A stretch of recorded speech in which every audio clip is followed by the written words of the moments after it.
पुण्यनगरी ताम्रम नगरी म्हणून प्रसिद्ध होते. आपलं कोलतांबा गाव गोदावरीच्या पवित्र तीरावर वसलं आहे. आज हे गाव तुम्हाला सामान्य वाटत असेल, पण याचा इतिहास फार जुना आणि गौरवशाली आहे. त्या काळात या प्रदेशावर राज्य करीत होता एक न्यायप्रिय प्रजाहितेशी राजा चंद्रसेन. राजा चंद्रसेन सत्यासाठी न्यायासाठी ओळखला जाणारा, पण त्या काळी त्याच्या आयुष्यात एक मोठं संकट आलं. त्याच्या एकुलत्या एका मुलाला भयंकर आजार झाला. अनेक वैद्य आले, पण काहीही उपयोग झाला नाही. या संकटातून पुढे आपण पाहणार आहोत एक विलक्षण कथा. ही कथा आहे आपल्या गावात प्रगट झालेल्या देवीची, यज्ञसेनी माताची. आज ज्या देवीचं भव्य मंदिर आपण गोदावरीच्या पवित्र तीरावर पाहतो, त्या मंदिराचा उगम कसा झाला, एका लहान मुलाच्या त्यागासाठी देवी कशी प्रगट झाली, राजा चंद्रसेनचं संकट कसं दूर झालं. मित्रांनो, पुढील नाटकात आपण तो इतिहास अनुभवणार आहोत. आपल्या गावाच्या मातीशी, आपल्या श्रद्धेशी आणि आपल्या परंपरेशी जोडलेली ही विलक्षण कथा. प्रधानजी, कसा चाललाय आपल्या राज्याचा कारभार?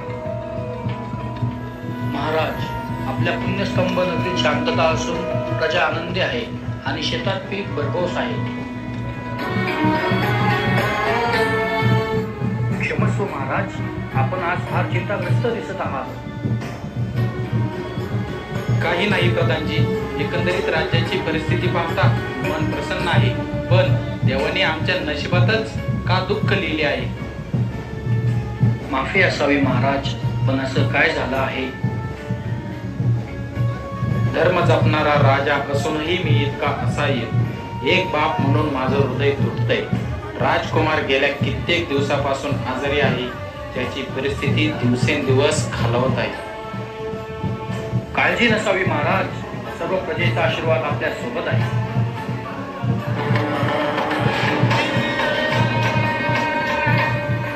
महाराज महाराज, राजकुमार काही हालचाल करत नाहीत. काय राजवैद्य, बघा जरा.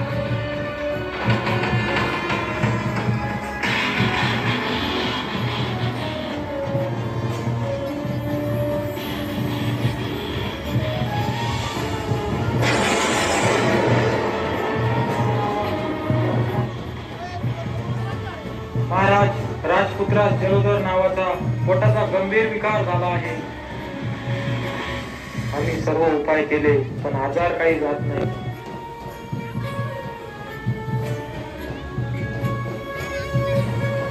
हे परमेश्वरा, माझंच भाग्य इतकं क्रूर कसं?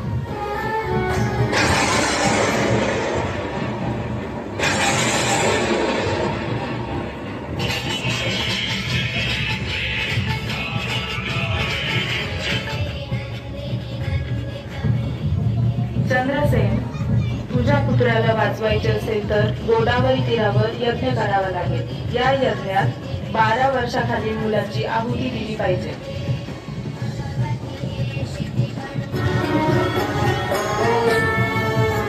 माते, तुझा आदेश मान्य आहे. रवारी, राज्यात घोषणा करून दौंडी देण्यात यावी.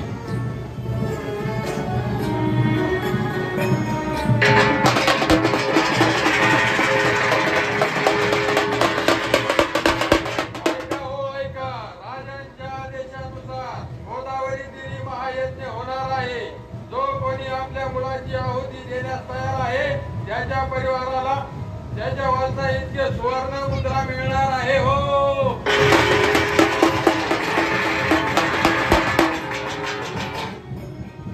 महाराज, मी महायज्ञात आहुती जाण्यास तयार आहे.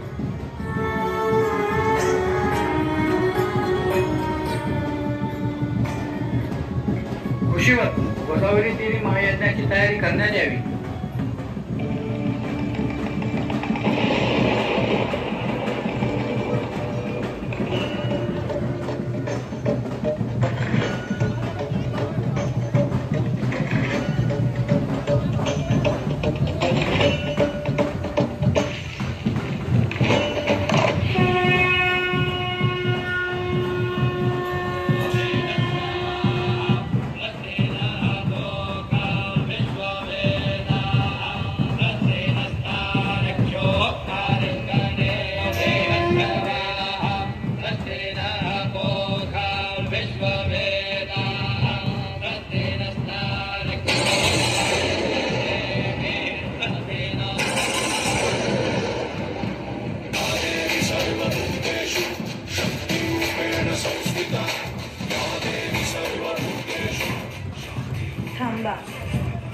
आहुती मला नको आहे.